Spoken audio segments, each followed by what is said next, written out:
Good morning, friends. I've got this super awesome chart. We're going to get real nerdy today on our chat about easy runs. I hope you are super excited.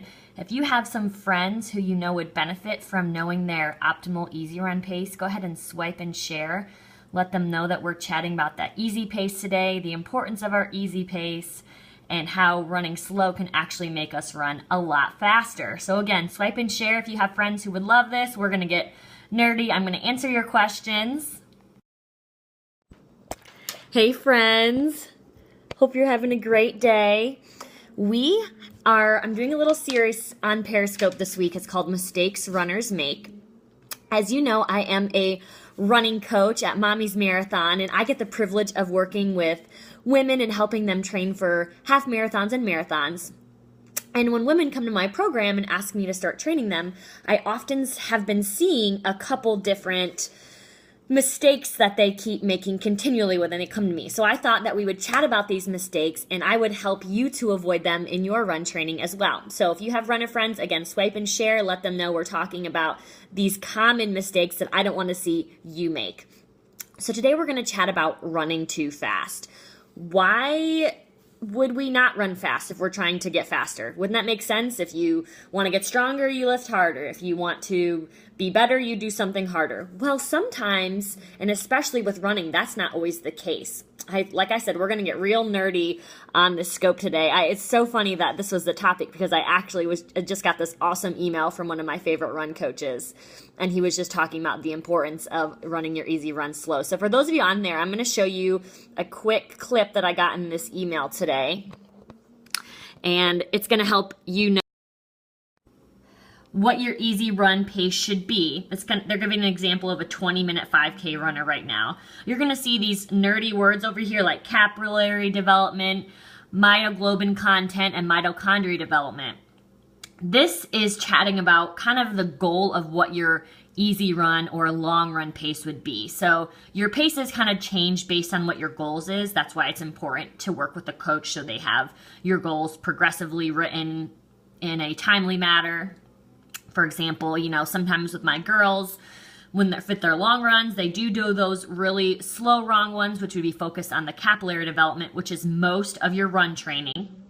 But sometimes I switch it up on them and have them do some marathon pace runs or some even up tempos in their long runs, which is going to facilitate that mitochondria development. So let's chat a little bit about that, why we need to do it, and how it even actually helps to promote that fat burn for you as well. So, as a runner, especially when you're getting started, you need to do slow runs. As you saw in that chart, even if you run a 20-minute 5K, you should be running your easy runs no faster than an 8-minute pace. Really, they should be more around 9:30 pace. And that is shocking for most people.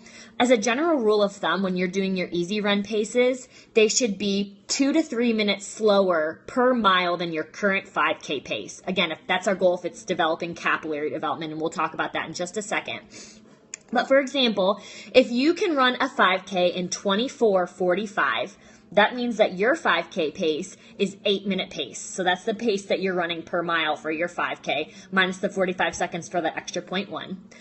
So 2 to 3 minutes slower per mile is 10 to 11-minute pace for your easy runs, okay? Why should I be running my easy runs at 10 to 11-minute pace? Well, when you are running at 10 to 11-minute pace, your heart rate, your heart rate is at its 60 to 75% max. So it's tapering somewhere around 150. And what happens when it's at this area, you start building what are called capillaries in your body.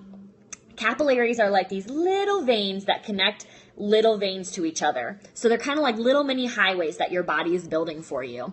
So when you are able to develop and build more capillaries, your body is able to more efficiently drive oxygen to the necessary spots for energy, for helping you run faster, and for developing you as a runner. And since when you're running a 5K, you stay in that, 75% max for most of your race, for really 80% of your race, you need to make sure that system or your aerobic system is very developed. So if your focus is capillary development, which, like I said, is the bulk of your training, especially those first 6 to 10 weeks as you're getting ready for races, and 6 to 10 weeks followed by another 6 to 10 weeks of workouts, you need to be focusing on these, especially in the long runs, especially in the easy runs. So, like I said, 2 to 3 minutes slower per mile than your current 5K pace. Current as in within the past month, not something you did a year or 2 years ago.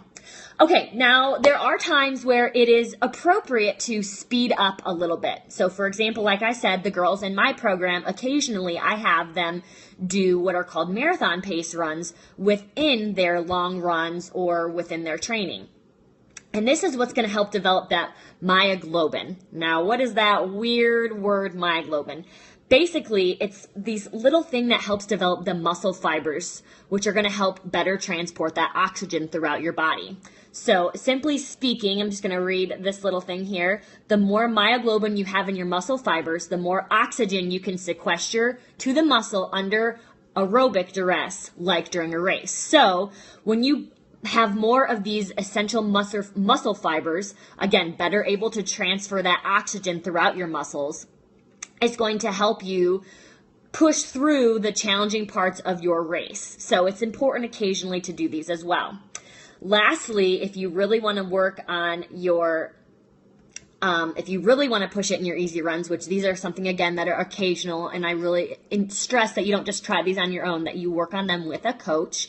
You do some up tempos in your long runs, and this is going to help what's called the mitochondria development. And this is really good occasionally to do in your training because it helps your body to more efficiently use other energy sources to burn as fuel. So the primary source that your body uses for burning or using energy is carbs, but your body can only store a certain amount of carbs. So it's really good to teach your body to use other sources like fat as a fuel source.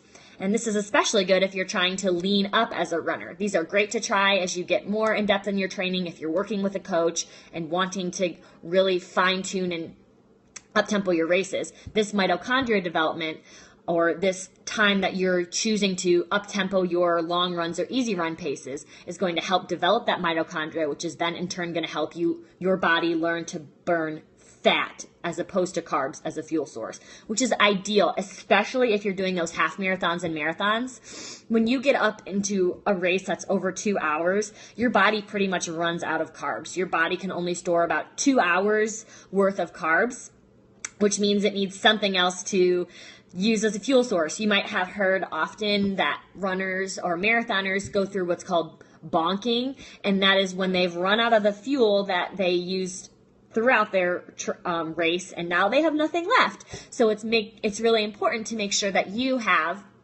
that. Your body knows how to efficiently then tap into that fat storage so it can use that as a fuel source as well. So I hope that makes sense. And again, I hope you found that chart really helpful. As a general rule of thumb, make sure your easy run is 2 to 3 minutes slower per mile than your current 5K pace. It's always safer for you to run slow than run fast.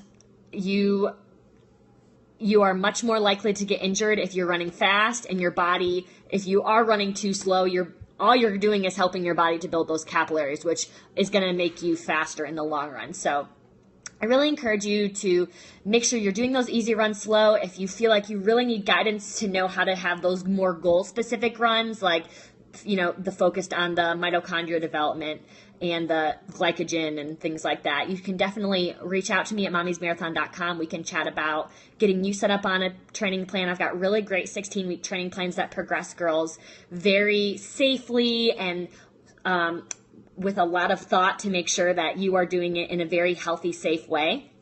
So definitely check those out. They're super affordable, and I've jam-packed them with strength routines, tons of trainings telling you exactly how to run each of your runs, and they are awesome. A lot of my girls love them and come back to me and talk to me about them. I also do personalized training, so I can write a plan specific to your goals, specific to who you are as a person, and then in turn, you get to join our community of runners, which is seriously awesome. So if that sounds like something you need, definitely reach out. Yes, Jacqueline is awesome. I love how dedicated you are to your walk to run plan. So she has been rocking it. You got to check out Jacqueline. But yeah, I've got a walk to run plan. I have 5K, 10K plans, and half marathon plans. So if you are training for any of those and just need that guidance, definitely email me at mommymarathon@gmail.com and I'll hook you up. Or if you feel like you need that more personalized coaching and a plan that fits your lifestyle, reach out to me about VIP Run Academy. Thank you so much for tuning in, and I hope you guys have an awesome day. I'll talk to you soon. Bye.